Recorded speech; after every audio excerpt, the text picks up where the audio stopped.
Hello friends, स्वागत है आपके अपने यूट्यूब चैनल लर्नेट एनसीईआरटी पर। फ्रेंड्स, आज की इस वीडियो में क्लास 11 के जियोग्राफी का फर्स्ट बुक भौतिक भूगोल के मूल सिद्धांत का अध्याय 6 भू आकृतियाँ तथा उनका विकास को ऑब्जेक्टिव क्वेश्चन करेंगे जो आपके एग्जाम में आने की संभावना है।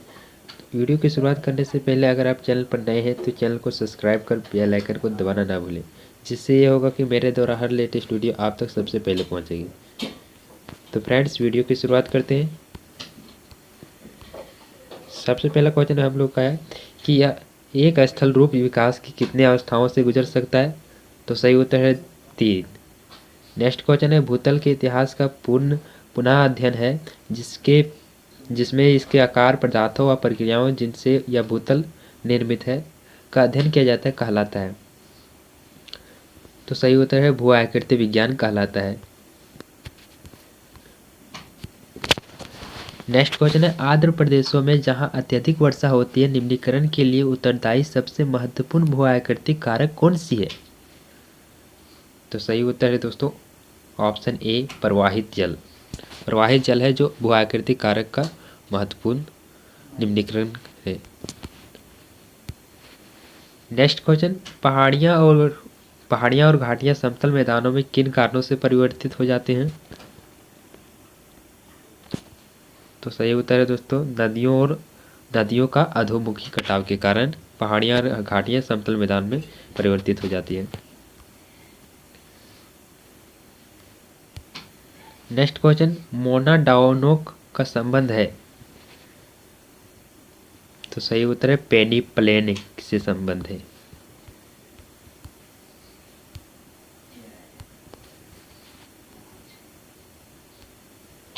नेक्स्ट क्वेश्चन इनमें से कौन सी स्थलाकृति नदियों के निक्षेपण कार्य से निर्मित होती है। तो सही उत्तर है दोस्तों ऑप्शन ए गोखुर झील। गोखुर झील है जो नदियों के निक्षेपण कार्य से निर्मित होती है, यानी नदी के द्वारा निर्मित आकृति है।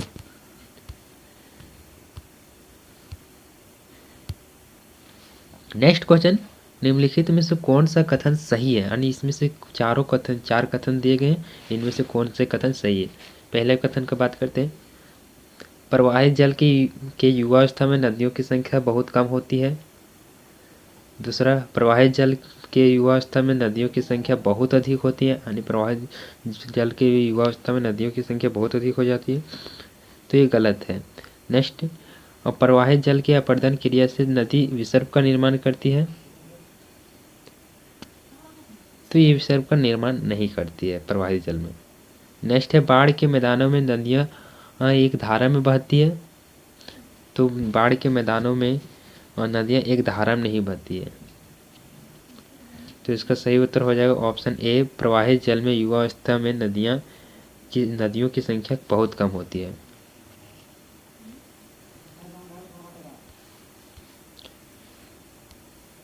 नेक्स्ट क्वेश्चन है निम्नलिखित में से कौन सा कथन सही है। 4 ऑप्शन दिए गए। तो एक ऑप्शन क्या कर रहा है कि गार्ज कठोर चट्टानों में बनता है, तो सही है। नेक्स्ट, कैनियन का निर्माण कठोर आग्नेय चट्टानों वाले भागों में होता है, तो ये गलत है। नदी की अवस्था में गार्ज और कैनियन नहीं बनते हैं, तो गलत है। प्राकृतिक तटबंध और गोखुर झील नदी की प्रौढ़ावस्था में बनते हैं, तो गलत है। नेक्स्ट क्वेश्चन है कि इनमें से कौन सा चूना पत्थर के अपरदन क्रिया से निर्मित स्थलाकृति है। तो सही उत्तर है दोस्तों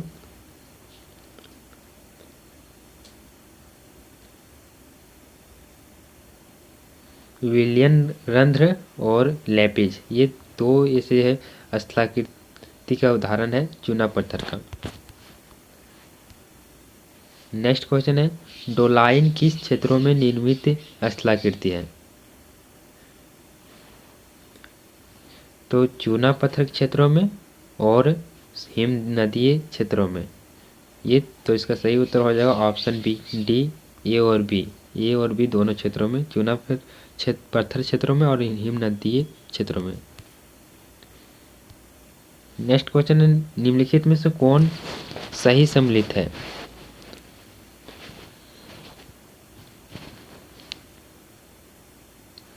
तो यहाँ बोल रहा है कि सर्क हिमनदीय अपरदन से संबंधित है।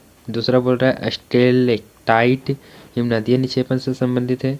और तीसरा ऑप्शन बोल रहा है कंदराए पवन अपरदन से संबंधित है और युवाला नदी अपरदन से संबंधित है।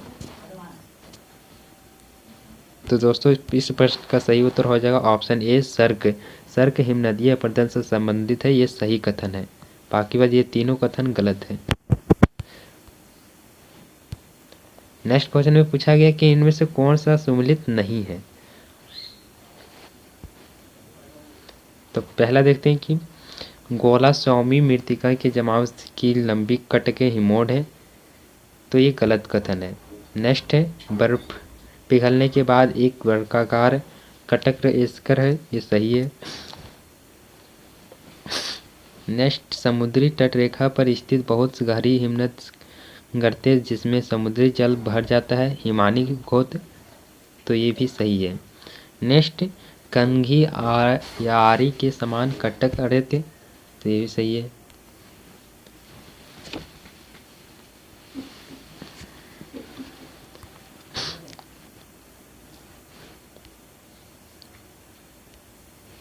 नेक्स्ट क्वेश्चन है अस्टोस किससे संबंधित है। तो सही उत्तर है ड्रमलिन से। अस्टोस ड्रमलिन से संबंधित है। नेक्स्ट क्वेश्चन है वेलांचली प्रवाह व तरंगे सागरीय अपरतित पदार्थों को किस रूप में निक्षेपित करती है। तो पुलिन और रोधिकाओं के रूप में निक्षेपित करती है। नेक्स्ट क्वेश्चन है इनमें से कौन पवन अपरदन से निर्मित स्थलाकृति है।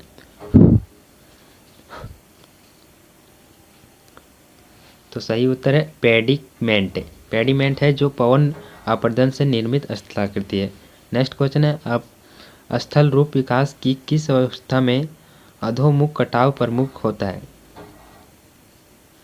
तो सही उत्तर है दोस्तों तरुणावस्था में स्थल रूप विकास अवस्था अधोमुख कटाव प्रमुख होता है। नेक्स्ट क्वेश्चन है एक गहरी घाटी जिसकी विशेषता सीढ़ी नुमा खड़े ढाल होते हैं किस नाम से जानी जाती है। तो कैनियन के नाम से जानी जाती है दोस्तों।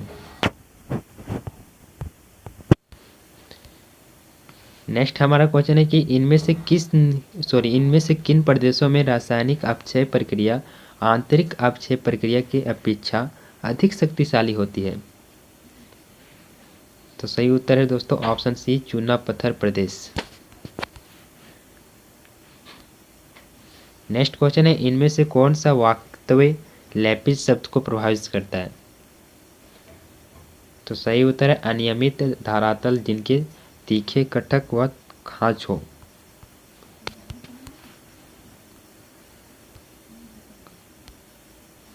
नेक्स्ट हमारा क्वेश्चन है कि गहरे लंबे व स्थिर गर्त व बेसिन शीर्ष दीवार खड़े ढाल वाले व किनारे खड़े व अवतल होते हैं उन्हें क्या कहते हैं। तो सही उत्तर है सर्ग।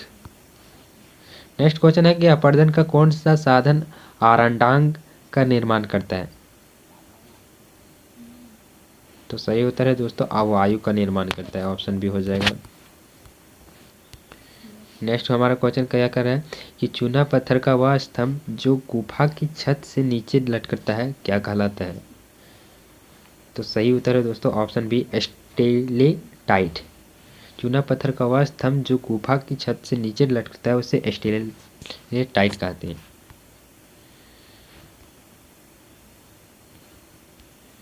नेक्स्ट क्वेश्चन है एक संकरी गहरी तथा तीव्र ढाल युक्त किनारों वाली नदी घाटी को किस नाम से जाना जाता है।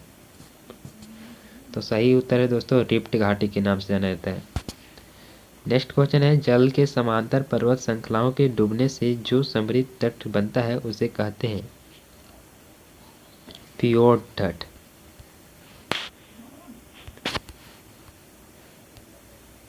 नेक्स्ट क्वेश्चन है इंसेलबर्ग का निर्माण किस प्रक्रम द्वारा किया जाता है। तो सही उत्तर है दोस्तों ऑप्शन सी पवन। इंसेलबर्ग का निर्माण पवन प्रक्रम द्वारा किया जाता है। नेक्स्ट क्वेश्चन है संयुक्त राज्य अमेरिका में दक्षिण कैलिफोर्निया में स्थित मिर्थ घाटी यानी डेथ वैली निम्नलिखित में से किसका उदाहरण है? तो सही उत्तर हो जाएगा रिफ्ट घाटी का उदाहरण है। मिर्थ घाटी जो है, मिर्थ घाटी किसका उदाहरण है? तो बोल सकते हैं रिफ्ट घाटी का। नेक्स्ट क्वेश्चन है, पलाया किन क्षेत्रों की प्रमुख स्थलाकृति है?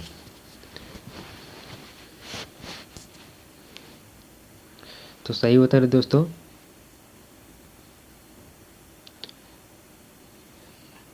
इन उपरोक्त में से कोई नहीं, ना मरुस्थली की, हिमनदीय की और बाढ़ की। ये पलायक की कोई भी स्थलाकृति इन तीनों ऑप्शन में से नहीं है। नेक्स्ट क्वेश्चन है, कलर भूमि या क्षारीय क्षेत्र इनमें से किससे संबंधित होते हैं? तो पलाया से संबंधित होते हैं। कलर भूमि या क्षारीय क्षेत्र पलाया भूमि से संबंधित होते हैं।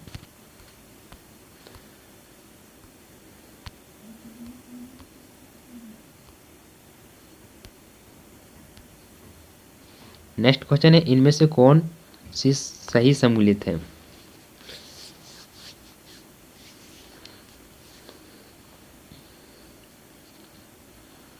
तो सही उत्तर है ऑप्शन ए, पलाया मरुस्थली में वह समतल क्षेत्र जहां पर्याप्त जल उपलब्ध हो जाती है, उथली जल झीलें बन जाती है, ये पलाया है। पलाया का यानी क्या होता है? पलाया तो बोल सकते हैं पलाया मरुस्थली में वह समतल क्षेत्र है जहां पर्याप्त जल उपलब्ध हो और उथली जल झील बन जाती है, उसे पलाया कहते हैं। तो ये ऑप्शन सही है।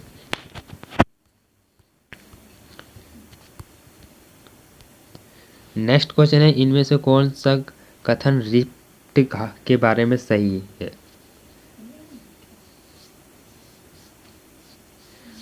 तो सही उत्तर है दोस्तों, ऐसी रोधिकाएं जिनका एक भाग खाड़ी में के शीर्ष स्थल से जुड़ा हो।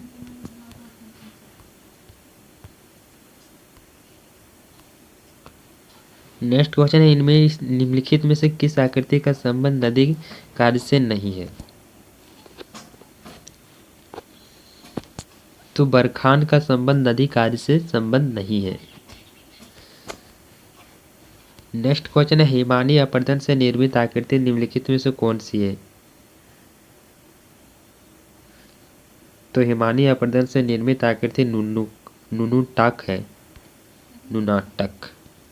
तो ऑप्शन बी हो जाएगा सही उत्तर। नेक्स्ट क्वेश्चन है, बरखान का निर्माण निम्नलिखित में से किस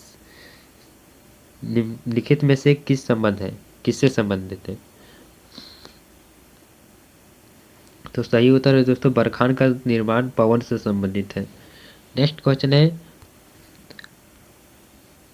गोखुर झील का निर्माण होता है।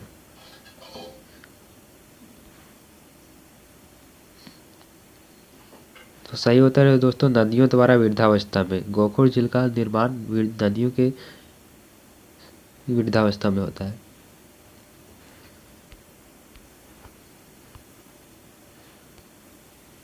नेक्स्ट क्वेश्चन है, गार्ज का निर्माण होता है तो कठोर चट्टाने में। गार्ज का निर्माण कठोर चट्टाने में होता है।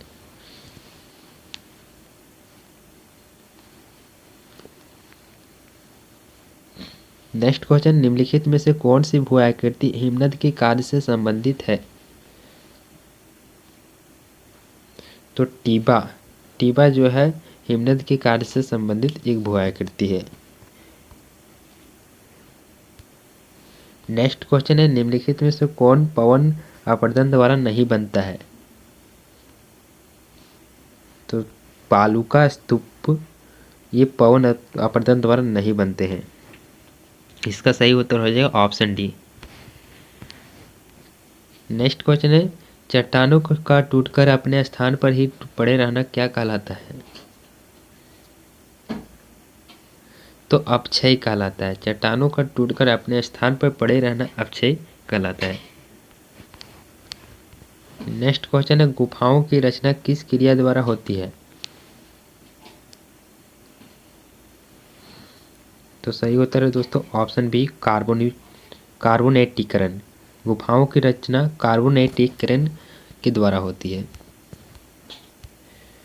लास्ट क्वेश्चन है कि किस हिमानीकृत भू आकृति में तोड़ने की प्रक्रिया सम्मिलित होती है? तो सही उत्तर है दोस्तों भेड़ पिटक पीठ चट्टान में। दोस्तों अगर वीडियो अच्छा लगा तो वीडियो को लाइक करना ना भूलें। मिलते हैं अगले वीडियो में कुछ और वीडियो के साथ। धन्यवाद।